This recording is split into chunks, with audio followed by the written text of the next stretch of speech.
if we want to see a dramatic improvement in the environment, in healthcare, in employment, poverty, climate change, I think you get the idea, I could go on. If we want to improve our likelihood of survival, then those of us who value the well-being of the planet and the mental, spiritual, and physical health of human beings and other inhabitants of the earth must gain more power. That's a simple statement, easily said, and said routinely since at least the age of the Enlightenment, but it's obviously not easily achieved.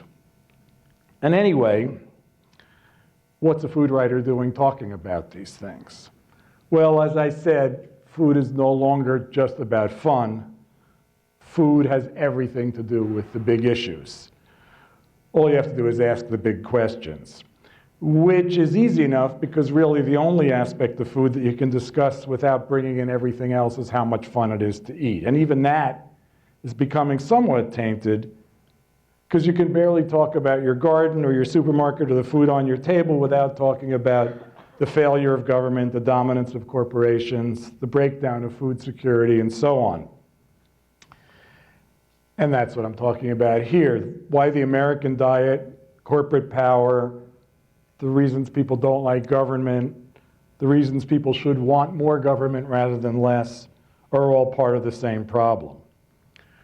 Few people would deny that climate change, energy policy, and agriculture are at least in part food issues that should be addressed in comprehensive and intelligent ways. And each of these topics is so powerful that changing one changes the others. Worsening climate change affects energy policy and the food we grow. Changes in energy uses affect agriculture and climate change. Now, allowing the market to determine policy in these arenas has obviously not worked. We're wrecking the environment. We're running out of energy resources, and our so-called food system, which isn't a system at all, is a mess.